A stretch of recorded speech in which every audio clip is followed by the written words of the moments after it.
Hey, Mark's watching MTC Media here.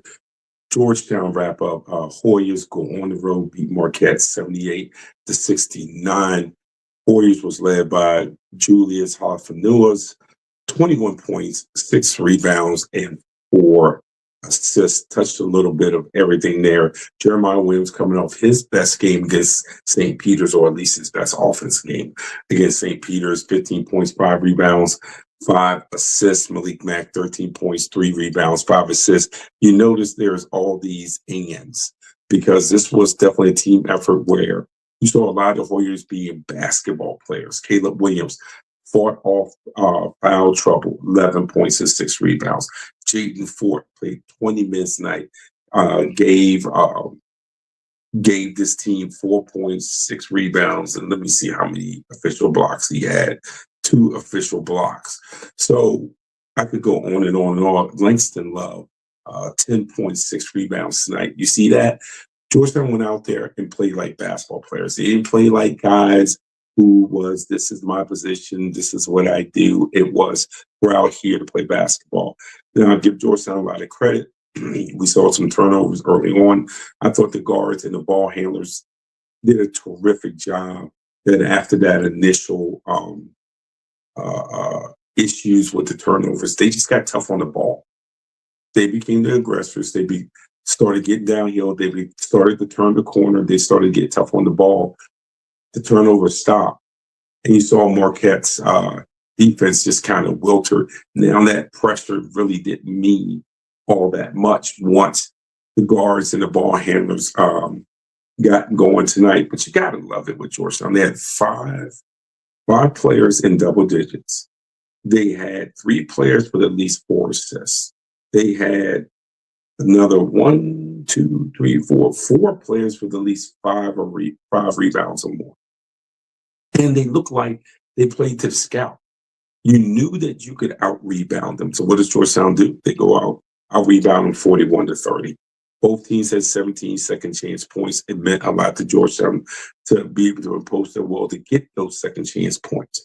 But you played to the scout. You outscored them in the paint 40-38, right?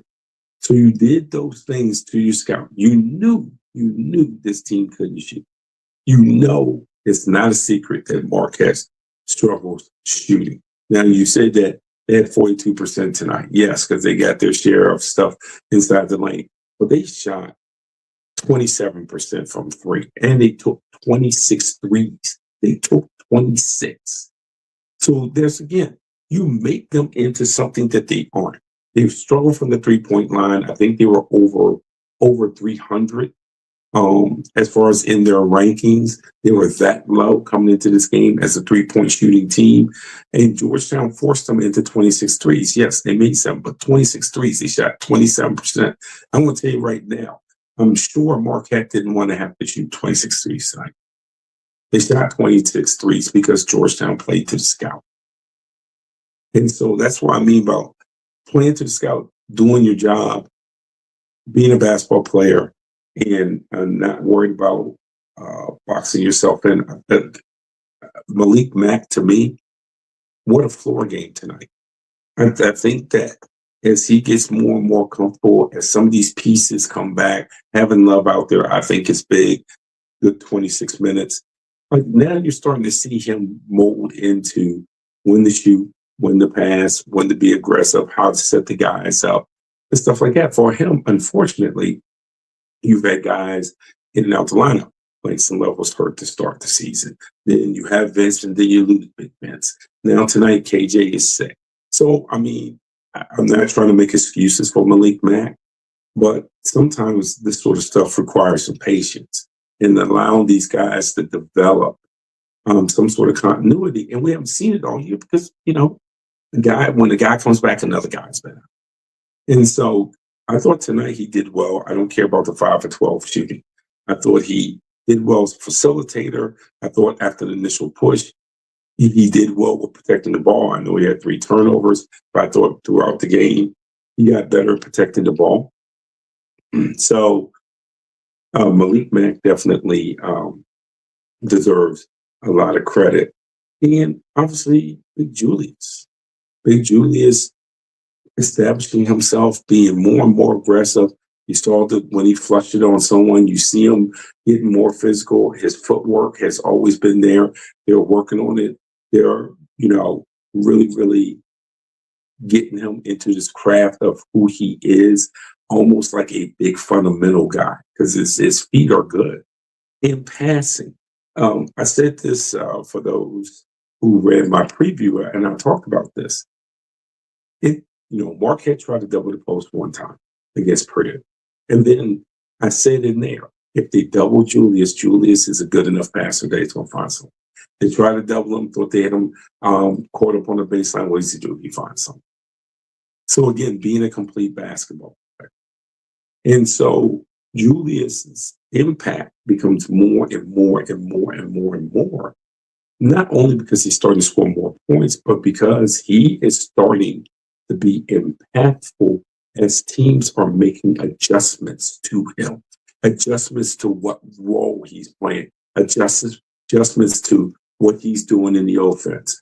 And as they are adjusting and game planning and scouting and scheming, he is using his skill set of at times being too unselfish to say, okay, I'm still going to get mine, but I'm going to get mine in a patient way, in a way that's going to help the team. And then you know what? I'm going to set up other people to get there. And we're seeing that more and more and more out of Julius. The other thing that jumped out at me was how quick Georgetown tonight, when Marquette took bad shots, how quick they transitioned from defense to offense. We haven't seen that a lot this season. I mean, they transition from defense to offense just like that.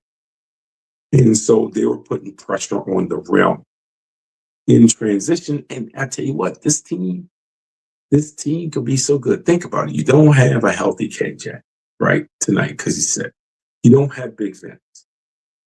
Georgetown scored 78 points. This goes back to last year. You got Sorber out. You got this person out. You got that person out. Oh, by the way, Georgetown scored 80 points tonight. And that goes to the coaching staff. I always say it. That goes to the coaching staff. Because so many teams in this country, if they have lost the people who are as important to their offense as some of these guys are to the offense here at Georgetown, I mean, they'd be doomed. Or at the very least, they're not scoring 80 points or 78 points. So again, that's definitely a nod to the coaching staff, knowing your personnel, being able to put them in positions to succeed offensively, even the guys that we know are limited, But other numbers from tonight, Georgetown shot 47% from the floor. They were only 4 for 16 from three. But again, look how many they attempted. They only attempted 16. Not the 26 that Marquette attempted. They only attempted 16. 23 free throw attempts. I thought that picked up as time went on. They were 20 for 23. 9 turnovers. Like I said, a lot of those came early on. We spoke about the rebounding and the second chance points. They got 14 points off of the bench, 12 points in fast breaks and 3 blocks, 6 steals, 17 assists. Another person I certainly want to call out is Jeremiah Williams, and starting to find his places and his spots in the offense of where to be aggressive. So he's looking better. He's looking comfortable. He's getting to his spots.